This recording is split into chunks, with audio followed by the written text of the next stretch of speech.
friends, thanks for joining me. It is time to talk about January favorites. I actually dropped the ball in filming a year-end favorites. I actually have them sitting in a bowl. So if you guys want to actually see what I found like I love throughout the year, let me know in the comments below because I will film it, but only if you guys still want to see it. But let's go ahead and talk about my January favorites. Let's talk about nails for a second. First off, my nails are still short and I'm still hating the world about that. But there have been two nail polishes in particular that I have been switching off and on throughout the whole month. The first is this Zoya polish and the color Odette. This came in an Ipsy bag fall of last year, I think, and I actually have two of them because I love the color so much that I wanted to make sure I could have both. So I do have two full sizes of this. It's on my nails right now. I think it's a beautiful, totally nice matte, sort of like purpley plum color.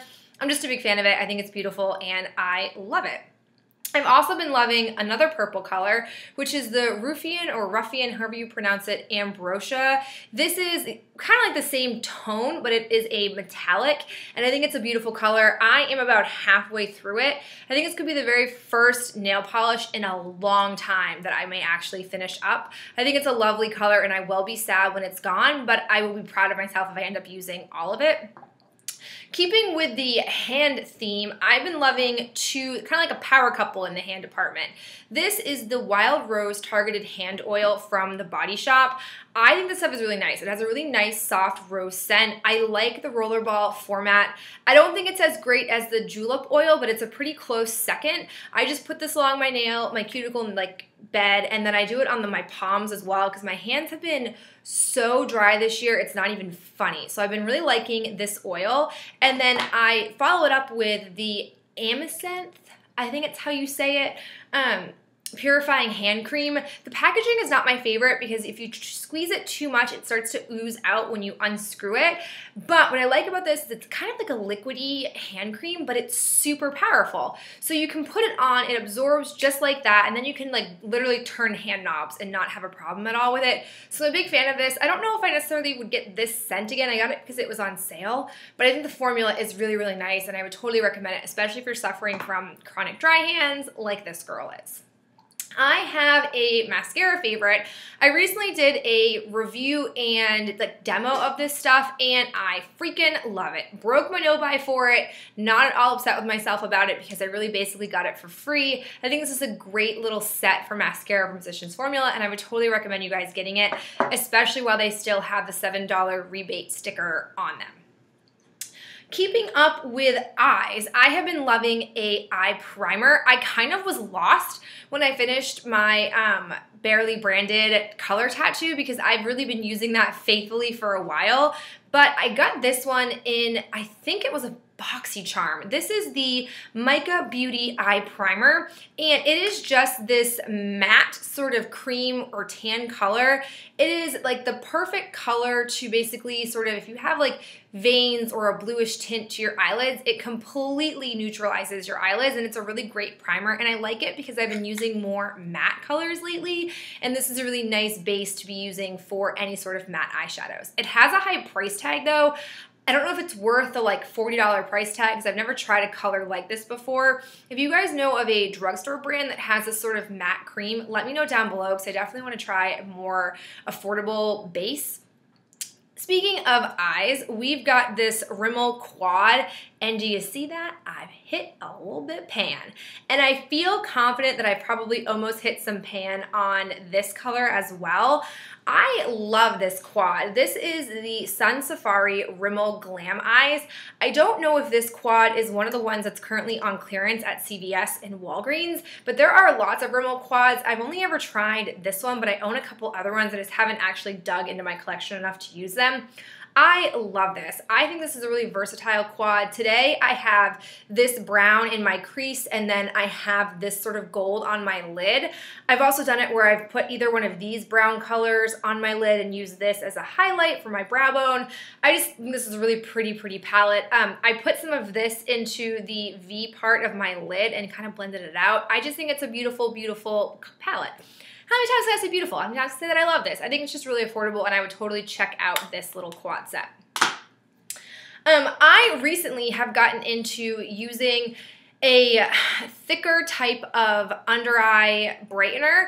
I've been toying between the It Cosmetics Under Eye CC Cream, I think that's what it's called, and the Glamouflage. Neither one of them I think has fallen into a favorite for me yet, but what I will say has been a saving grace for me using those thicker formulas has been a setting powder.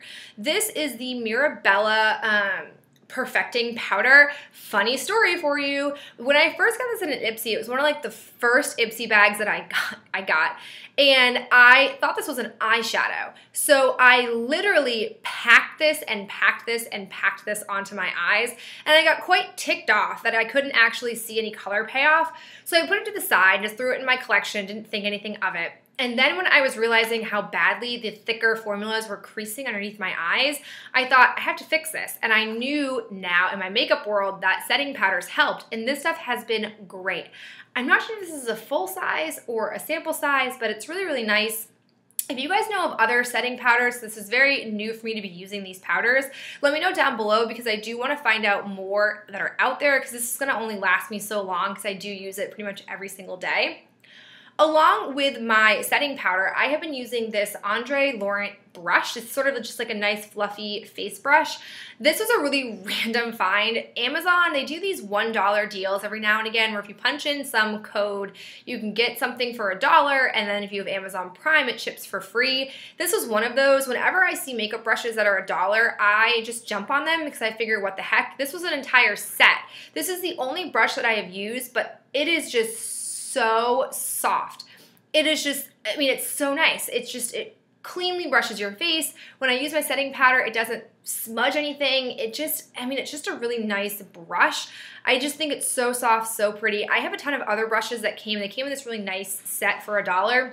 If I can find this out on Amazon, it's not $1 anymore, but I'll at least link you to it if you're looking for brushes. I don't know how expensive these normally are, but I think it's been a really great find, and I was really, really pleased with this because it just works really well in conjunction with my setting powder.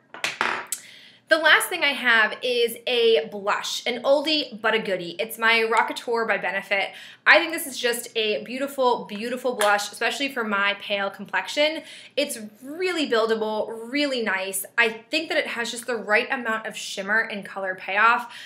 It's on my face today. I think it just complements me really nicely, and I've used a ton of this, but I feel like you can't really tell. I mean, I feel like this is just gonna end forever and ever and ever, and I love it. I think it's a beautiful blush. I come back to it. This is my second winter with it, and I think it's just a great winter blush. It gives me a great wash of color, and I mean, that's it. Those are all of my favorites. I started reading a new book, but I haven't finished it yet, so I'm gonna keep that hush-hush. I'm still jamming to Taylor Swift, despite my boyfriend hoping and wishing I would get more music. But that's it for me, guys. I've been just really having a good start to my new year. I've been having a good start of, you know, my second semester at school, which has been really great. So things are kind of just falling into place for me, which feels really, really good after a few months of working at things. But I want to hear from you guys. What have you been loving this month? What have you been doing this month? Let me know down below. I'd love to hear how your 2015 has started off. All right, guys, that's it for me. I'll talk to you in my next video.